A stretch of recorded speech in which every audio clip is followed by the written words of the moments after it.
This is Chris from Can't Swim, and you're listening to Louder. So I'm here with Chris of Can't Swim.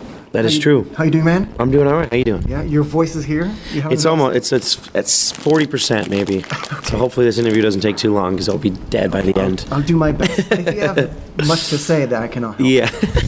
Okay, so I'm going to start with the most obvious question. Okay. I'm going to take a different route. Love it. So I know that you guys are being asked about your name all the time. It's true. So I'm not going to ask you about that. I know who can and cannot swim in your band. Okay.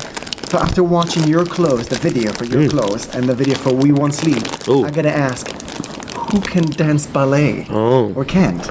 I would say pretty much all of us probably can't. But I'd say if we had to pick one person to do it, it would be our guitar player, Danny. Okay. He's very agile on his feet, floats around the stage. I feel like he would be a great ballerina. Okay, how about the tutu? Is it gonna work that? Yeah, you could do that. Yeah, okay. Yeah. And another question about why is the band not called? After listening to your music, I was thinking, why is it not called Can't Cry? Ooh. The lyrics are kind of heavy. Yeah. I'm guessing you Can't can all cry. I've cried. Yeah, I probably cried twice today, maybe. Oh, really? When did you cried last? Well, it's a stressful environment here in England. Can't Cry. You know what? Maybe like the next record could be called that or something. Okay. Can't Cry. Are you watching This Is Us? I'm not. TV show. Have you heard that? I've heard of it. I know nothing about it though. Okay, so if you like crying, you should watch that. Wow. Okay. Yeah. You're gonna start crying while crying. Right. Tearjerker. Yes, it is. Gotcha. Okay, so I know you started as a drummer. It's true. And then you took the step forward. Yep. How difficult was that?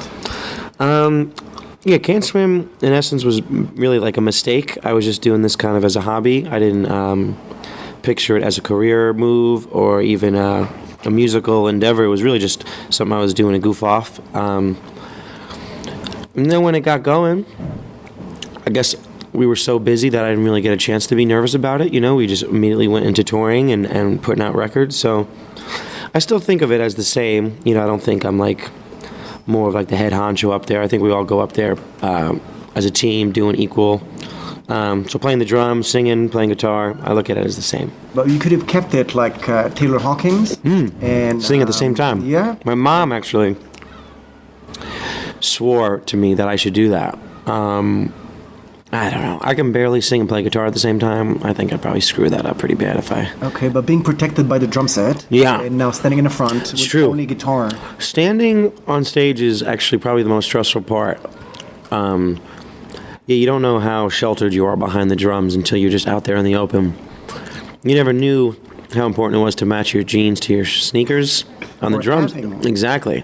But now everyone can see everything. You gotta lose weight, you gotta work out. On the drums, you just got your head showing. Take these away from you. Exactly. And I'm gonna try and get you into some trouble, but not too much. Love it. I know that after the last album, Fell You Again, was released, which you really like, you decided that it's not enough. Oh, it's not enough. Or it is enough, but then Andrea joined. It's true. So yeah, I guess I would say that it was too much, and when in the studio, maybe we got a little overzealous and did a bunch of stuff musically, mostly extra guitar work and maybe a little more harmonies on our previous releases. So when we got in a room and started to hash out the new songs in a live setting, we were like, oh, something's kind of missing. We kind of need another guy up there. And then I guess another girl up there. We made Danny, our previous drummer, play guitar and do the harmonies. And Andrea is a very long-time friend of ours. We went to high school with her. She's in our hometown. And we asked her if she wanted to be in the band, and that was that.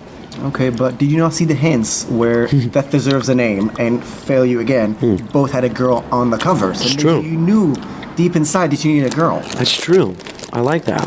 To add, yeah, it matches the imagery a little better now. Yeah. I got to make Andrea cut her hair like that, maybe. It's bangs. Is the girl on the cover on both covers? Both covers. It's the same woman. Very, very dear friend of mine. A past lover of mine. I spent my early 20s dating her.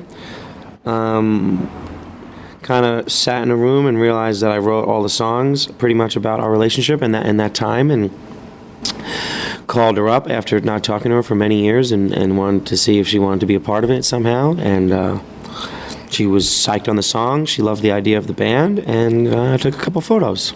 And that was One that. of them, you just shut her up with a tape on her mouth. Exactly. She was like, I got all these ideas. And I was like, no way, we're doing that. Actually, no, the tape on her mouth was actually her idea. Really? Yeah, she's a very creative person. Okay, I thought it was just closure. No, I wish. Okay, so I saw the mini documentary of you going back to your childhood home. Who came up with the idea and how difficult was that going back? Certainly wasn't my idea. Not that I'm saying I didn't like the idea, but management or label kind of wanted to give some context to the record a little bit, and especially we're such a new band. I think kids who were, semi into our band had maybe some unanswered questions about like where we're from, and so instead of just writing a couple tweets out, we made it into like this little documentary thing. Yeah, man, it was bizarre. I talk about it in the documentary. A lot of time was spent there.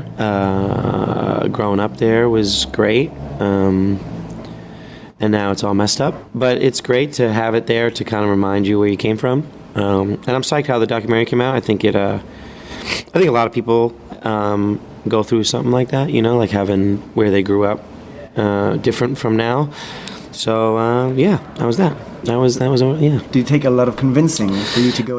I kind of hated the idea at first, I'll be honest. Yeah, not in the sense where I thought it was a bad idea. I just thought we weren't going to be able to pull it off. I thought it would come off pretentious and maybe a little too into myself. But I think it was done tastefully. The guy who did it, Chris Newhart, he's a very talented guy, and I think he made it into something that was aesthetically pleasing rather than just depressing. Okay, and talking about aesthetically pleasing, I'm guessing that it didn't look like that before Sandy hit it. Certainly not. Okay. No, I mean, I don't think I certainly didn't grow up in a mansion, but no, my mom and dad kept it very nice. It just looked torn apart. Yeah, it definitely didn't look like that. Yeah, that wasn't what I was growing up in. Okay. I mean, the plumbing was not that great, and we would lose power all the time, but no, there was no like actual debris on the ground in my childhood. Glad to hear that. Yeah, that's good. Okay, so I'm going to wrap it up on a dark note. Okay. If you don't mind. I love that. So the album is called Fail You Again. Yeah. Is it a hint at the EP, or after watching No Sleep Tonight, the video? Ooh. Is there a relationship with Good your point. dad that needs amending? Ooh. One of my favorite guests, or one of my favorite apprehensive emails I've gotten about Fail You Again is that the label and the management thought critics would have a ball with Can't Swim certainly did fail you again with this. Dad needs amending? No, I think it's just I spent up my early 20s having these issues, girl on the cover, family stuff, and everyone was kind of telling me that things get better when you grow up. You're just going through stuff as a kid. Time kind of heals everything. And then now I'm almost 30, and I still suffer from all these things. Just kind of just putting faith into something or into someone and having it just fail you over and over again. So as you were saying, a dark note, and that was pretty dark. So just note to self. Yeah, note to self. Everything is shit at 30. Okay, on this happy note, Yeah. Chris, Can't Swim. Anything else you want to add to fans and listeners? No, man. Thank you so much for doing this. I'm glad we took the time, and thanks for these midget gems. They have been delicious this entire duration of this interview. Thank you so much. Okay, thank you very much.